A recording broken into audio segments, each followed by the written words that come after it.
अस्सलाम वालेकुम friends, my name is Ubair. SST lab की तरफ से मैं आपको खुशामदीद कहता हूँ। फ्रेंड्स, आज की क्लास में हम पीएचपी के कुछ कांस्टेंट के बारे में पढ़ेंगे और ऑपरेटर्स के बारे में पढ़ेंगे। ऑपरेटर्स बहुत ज़्यादा हैं, हम सारी एक क्लास में कवर नहीं कर पाएंगे। इसमें से कुछ जितने कवर हमारी क्लास में आज में होते हैं तो हम उसको कवर करेंगे, और बाकी कांस्टेंट के बाकी जो हमारे ऑपरेटर्स हैं वो हम नेक्स्ट क्लास में पढ़ेंगे। ठीक है फ्रेंड्स, कांस्टेंट क्या होते हैं? कांस्टेंट एक ऐसी वैल्यू होती है जो आप तब्दील नहीं कर सकते। ठीक है, कांस्टेंट वैल्यू जिसे कहते हैं। ठीक है, आपने एक पेज के ऊपर एक ऐसी वैल्यू डिफाइन कर देनी होती है जो आपके पूरे पेज के ऊपर अगेन एंड अगेन यूज होती रहे और उसको कोई तब्दील ना कर सके। ठीक है, उसका तरीकाकार क्या है कि हमने उसके लिए ये एक कांस्टेंट होगा, कांस्टेंट के अंदर एक डिफाइन का मतलब के फंक्शन होगा, जिसमें सबसे पहले आपने उस कांस्टेंट का नेम लिखना है। ठीक है, कोटेशन में नाम लिखा जाता है, उसके बाद उसकी वैल्यू लिखी जाती है। अब डिफाइन दो टाइप से हो सकता है, मतलब एक डबल। मज़ीद वीडियोस देखने के लिए हमारे चैनल एसएसटी लैब को सब्सक्राइब करें और बेल आइकन को दबाना मत भूलिएगा ताकि आपको हमारी नई आने वाली वीडियोस का नोटिफिकेशन बर वक्त मिलता रहे। पैरामीटर के साथ एक तीन पैरामीटर के साथ, जब डबल पैरामीटर के साथ करेंगे तो वहाँ पे आपको मतलब मिलेगा कि आपने कौन से कांस्टेंट की कौन सी वैल्यू रखनी है। लेकिन यहाँ पे थर्ड पैरामीटर आता है, वहाँ पे डिफाइन किया जाता है कि ये जो वेरिएबल आप यूज़ कर रहे हैं ये आपका मतलब केस सेंसिटिव होना चाहिए या नहीं होना चाहिए। अगर वो डिफ़ॉल्ट जो होता है ट्रू होता है, केस सेंसिटिव होता है। अगर आप चाहते हैं कि ये केस सेंसिटिव ना हो तो उसके लिए आप उसको फॉल्स कर देते होते हैं, और उसको आप चाहे कैपिटल में लिखें चाहे स्मॉल कैप्स में लिखें, वो आपका वेरिएबल काम करेगा, कोई मसला नहीं आएगा। चलें इसका प्रैक्टिकली करके देख लेते हैं। सबसे पहले हम एग्ज़ाम को स्टार्ट कर लेंगे। एग्ज़ाम को स्टार्ट करने के साथ साथ मैं सबलाइन को ओपन कर लेता हूँ। सबलाइन को ओपन करने के बाद जैसे ही मेरे पास ओपन होता है, एग्ज़ाम को स्टार्ट किया और सबलाइन को ओपन करने के बाद इसको फाइल सेव एज कर देता हूँ मैं। क्लास नंबर 10 है तो 10.php के नाम से। ठीक है, यहाँ पे php का सिंटैक्स मैं लिखता हूँ और लिखने के बाद डिफाइन लिख देता हूँ। ठीक है, डिफाइन लिखने से पहले मैं बल्कि डिफाइन से पहले मैं यहाँ पे प्रिंट कर देता हूँ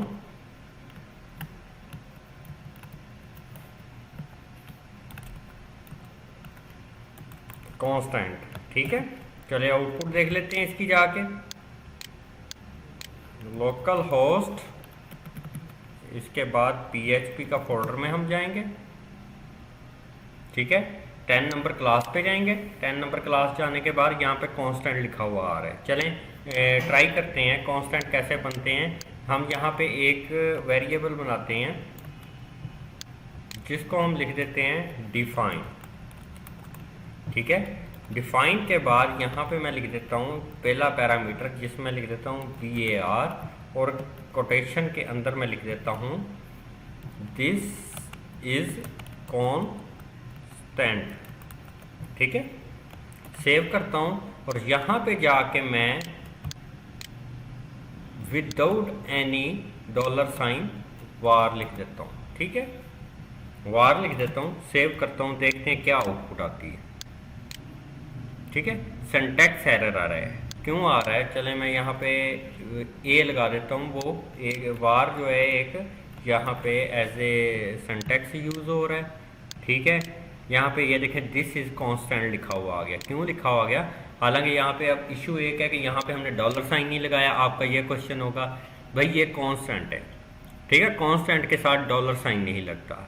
ठीक है, यहाँ पे मैंने लिखा पहला जो पोर्शन है पैरामीटर है ये डिफाइन करता है कि आपका कांस्टेंट नेम क्या होगा, और सेकंड पैरामीटर जो है उसकी वैल्यू को डिफाइन करता है। ठीक है, अब मैंने यहाँ पे डायरेक्टली इसको लिखा तो उसने इसकी आउटपुट दे दी, जैसे and I want to print it. ठीक है, यहाँ पे जाके रिफ्रेश करता हूँ तो ये देखें ये वही मतलब कि जो मैं इस वैल्यू में लिखता हूँ मैंने सिर्फ उसका नाम यूज़ करना है और उसकी वैल्यू यहाँ पे शो हो रही है। ठीक है, इसी तरह थर्ड पैरामीटर के अंदर मैंने मतलब कि लिख देता हूँ फॉल्स। ठीक है, फॉल्स लिख देता हूँ। फॉल्स लिखने के बाद रिफ्रेश करता हूँ, कोई इशू नहीं आएगा, एरर नहीं आएगा। चले मैं यहाँ पे वी कैपिटल कर देता हूँ, क्या आता है, क्या ये आउटपुट देगा जी? तब भी आउटपुट देगा, क्योंकि मैंने अभी आपको बताया कि यहाँ पे अगर मैं इसको ख़त्म कर देता हूँ, क्योंकि डिफ़ॉल्ट आपका फॉल्स होता है। मैं इसको रिफ़्रेश करता हूँ, रिफ़्रेश करने के बाद देखता हूँ तो यहाँ पे एरर आ रहा है। ठीक है, एरर आ रहा है, और इसको अगर मैं दोबारा स्मॉल में ले जाता हूँ देन ये काम सही करेगा, आंसर आपको देगा। लेकिन अगर मैं यहाँ पे फॉल्स लिख देता हूँ और केस सेंसिटिव यहाँ पे वी कैपिटल कर देता हूँ, तो देन ये एरर नहीं देगा। ये सिर्फ थर्ड पैरामीटर के अंदर आप फॉल्स वैल्यू दे सकते हैं, जो कि उस चीज़ को डिफाइन करेगा कि ये केस सेंसिटिविटी में काम करना चाहिए या नहीं करना चाहिए। ठीक है, असल में इसको छोड़ें, आप इसको ना भी लगाएं तो आपका ये चीज़ देखनी होती है आपने कि हाँ जी, आपका जो वेरिएबल कांस्टेंट है, इसके दो पैरामीटर के ऊपर आपकी ये वैल्यू शो हो रही है। ठीक है, ये मैं यहाँ पे वी करके इसको सेव करके रिफ्रेश कर देता हूँ, तो मेरे पास ये वैल्यू कांस्टेंट की आ रही है। ठीक है, और जब भी आपने कोई कांस्टेंट बनाना है तो उसके लिए हमें कोई वेरिएबल डॉलर साइन वगैरह नहीं लगाना पड़ता। ठीक है, चलें अब आगे चलते हैं ऑपरेटर्स। ठीक है, नेक्स्ट टॉपिक है हमारा ऑपरेटर्स। सबसे पहले ऑपरेटर्स हैं हमारे पास अर्थमेटिक ऑपरेटर। अर्थमेटिक ऑपरेटर ऐसे ऑपरेटर होते हैं जिसमें हम कोई भी कैलकुलेशन करवाना चाहते हैं।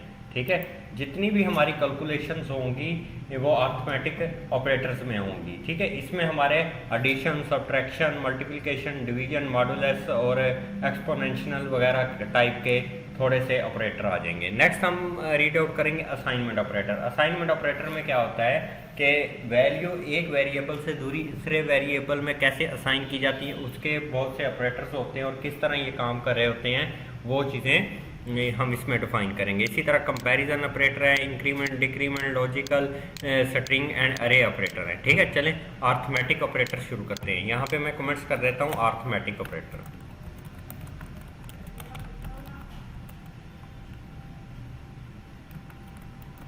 अर्थमेटिक ऑपरेटर्स लगाए। अर्थमेटिक ऑपरेटर्स में सबसे पहले हमारे पास आ जाता है एडिशन ऑपरेटर। लेट्स सपोज मैंने वेरिएबल एक लिया, dollar sign a is equal to plus is equal to 10 value दे देता हूँ, और dollar sign b is equal to 20 value में असाइन कर देता हूँ। ठीक है, इसको सेव किया। सेव करने के बाद यहाँ पर मैं एक वेरिएबल और लेता हूँ, c is equal to dollar sign A plus dollar sign B. ठीक है, अब यहाँ पे क्या हो रहा है कि ये दोनों ऐड हो रहे हैं, एडिशन हो रही है। ठीक है, मैं यहाँ पे लिख देता हूँ, कमेंट्स कर देता हूँ एडिशन। ठीक है, यहाँ ऐड लिख देता हूँ। इसमें क्या हो रहा है, ए की वैल्यू जो कि 10 है, बी की वैल्यू जो कि 20 है, इसको हम एडिशन कहते हैं। ठीक है, और इसको मैं यहाँ पे डायरेक्ट सी वेरिएबल की बजाय यहाँ पे प्रिंट करके देख लेता हूँ। ठीक है, प्रिंट करके सेव किया, आउटपुट करेंगे तो ये मुझे आंसर यहाँ पे 30 मिलना चाहिए। ये देखें यहाँ पे आंसर 30 मिल गया। ठीक है, ये होता है एडिशन का ऑपरेटर। ठीक है, जब भी आपने वैल्यूज़ को ऐड करवाना है तो एडिशन लगाएंगे। ठीक है, उसके बाद नेक्स्ट मैं यहाँ पे प्रिंट कर देता हूँ,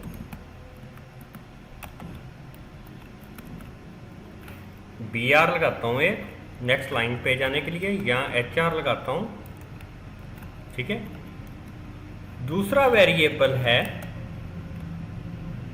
मैं यहाँ पे A की वैल्यू 5 कर देता हूँ और B की वैल्यू 10 कर देता हूँ। ठीक है, यहाँ पे मैं प्रिंट कर देता हूँ dollar sign A minus dollar sign B। जब भी आपने एक वैल्यू से दूसरी वैल्यू माइनस करवानी है, जैसे कि A की वैल्यू 5 है और B की वैल्यू 10 है, तो इसका आंसर -5 आएगा, क्योंकि नेगेटिव वैल्यू बन जाएगी तो ये नेगेटिव वैल्यू में चला जाएगा। ये देखें -5 वैल्यू आ गया, इसे कहते हैं सब्ट्रैक्शन ऑपरेटर। ठीक है,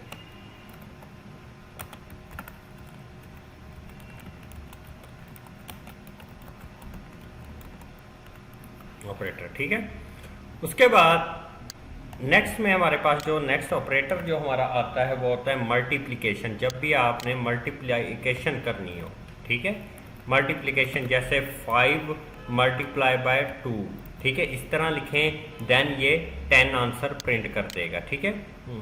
एक मिनट ठहरिएगा, कंट्रोल सी, इसको कॉपी पेस्ट करके यहाँ पे मैं 10 मल्टीप्लाई बाय 5 कर देता हूँ, तो ये आंसर 50 आना चाहिए। ये इसका 50 आंसर आ गया, ठीक है। ये मल्टीप्लिकेशन है। आप वैल्यू को लें या वेरिएबल्स को लें, $A मल्टीप्लाई बाय $B, ठीक है।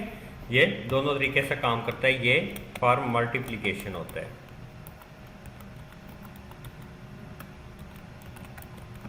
ठीक है।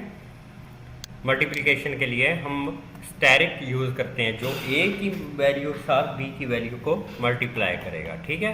उसके बाद मल्टीप्लाई करने के बाद हमारे पास नेक्स्ट जो आता है वो आता है डिवीजन। डिवीजन मतलब डिवाइड करना, तकसीम करना। जैसे कि मैं 190 तकसीम 2 ठीक है, 20, मतलब 190 स्लैश का यहाँ पे मतलब होगा ये डिवीजन ऑपरेटर है, ठीक है। तकसीम डिवाइड करेंगे हम, यहाँ पे मैं कमेंट्स कर देता हूँ डिवीजन, ठीक है। डिवीजन के लिए ये ऑपरेटर इस्तेमाल होता है, तो ये आंसर आपको देगा कुछ इस तरह से। वैल्यू निकालने के बाद 9.5 फ्लोट में ऑटोमेटिकली कन्वर्ट कर देगा, ठीक है। अब यहाँ पे आप $A डिवाइड $B लगा दो, देन भी ये काम करेगा। अब वैल्यू वेरिएबल से रहेगा कि 5 तकसीम 10, ये 0 पॉइंट समथिंग में वैल्यू चली जाएगी, 0.5 में चली जाएगी, क्योंकि 5 के ऊपर 10 तकसीम हो रहा है, ठीक है। अब 5 के ऊपर 10 तकसीम हो रहा है तो वो उसको डिवीजन में ले जाता है, ठीक है। इसी तरह हमारे पास नेक्स्ट जो होता है वो होता है रिमाइंडर। रिमाइंडर क्या होता है? जब आप कोई वैल्यू के ऊपर किसी वैल्यू को डिवाइड करते हैं तो एक बाकी रकम बचती है। मैथमेटिक्स में आपने किया होगा, बाकी रकम बचती है कि 9 के ऊपर 5 को तकसीम किया, 5 1 5 और बाकी 4 बचता है। मतलब अगर आप पॉइंट में वैल्यू नहीं लेना चाहते, आप इंटीरियर में वैल्यू लेना चाहते हैं और तो बाकी कितनी ऊपर रकम बचती है उसके लिए ये यूज़ होता है।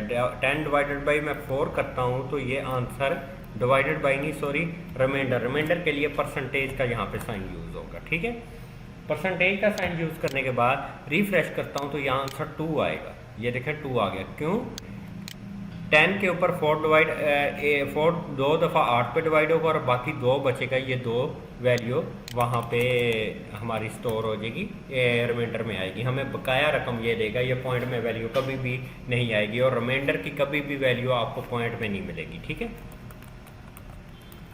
रिमाइंडर के बाद नेक्स्ट वैल्यू हमारे पास एक चीज़ आ जाती है, एक्सपोनेंशन। एक्सपोनेंशन क्या होता है इसके बारे में डिस्कस करते हैं।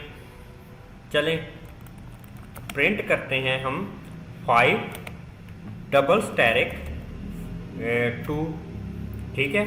चलें सेव करते हैं, क्या प्रॉब्लम आती है या क्या आंसर आता है। तो मेरे पास आंसर 25 आया। ये डबल स्टेरिक एक्सपोनेंशन होता है। इसका काम होता है कि आपकी इस वैल्यू की इतनी पावर, ये वैल्यू है, इसकी इतनी पावर निकाल दो, ठीक है। 5 को 2 दफ़ा मल्टीप्लाई कर दो 25। जैसे मैं 10 करता हूँ तो ये 100 आंसर देगा, ठीक है, क्योंकि ये उसको 10 मल्टीप्लाई बाय 10 को 10 के साथ 2 दफ़ा मल्टीप्लाई करो, ये उसकी पावर है, पावर डिफाइन कर रहा है, ठीक है। इसी तरह मैं $A लगाता हूँ, इसका मतलब है $A वैल्यू है, $B जो है उसकी पावर है, ठीक है। यहाँ पे 5 की पावर 10 होगी, ठीक है। ये 5 की पावर 10 करेंगे तो उसके लिए हमारे पास ये आंसर आ जाएगा। ये थे हमारे आज के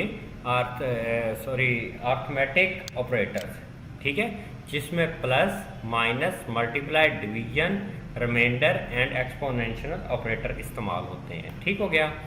ये अगली बाकी जो ऑपरेटर्स हैं वो काफ़ी मतलब के लेंथी हैं, थोड़े से उनको समझने के लिए लॉजिकली टाइम लगेगा, ठीक है। इसलिए आज की क्लास हम यहीं पे ख़त्म करते हैं। इंशाल्लाह नेक्स्ट क्लास में हम असाइनमेंट ऑपरेटर और कंपैरिजन ऑपरेटर को डिस्कस करेंगे और 2-3 क्लासेस में इन सब ऑपरेटर को क्लियर करेंगे, ताकि हमें कोई प्रॉब्लम ना हो इसको मतलब के कवर करने में, हमें इजीली इसकी सारी समझ आ जाए कि ये किस तरह ऑपरेटर काम कर रहे होते हैं, क्योंकि इन्हीं ऑपरेटर की वजह से आपकी सारी कैलकुलेशन होती है, कंपैरिजन होने होते हैं, जो प्लस माइनस या कोई ट्रू फॉल्स में आंसर लेना है या कोई भी कंडीशन ट्रू फॉल्स करवानी है, वो सारी इन्हीं ऑपरेटर्स के थ्रू ही होती है। तब अगली क्लास तक के लिए अल्लाह हाफिज़।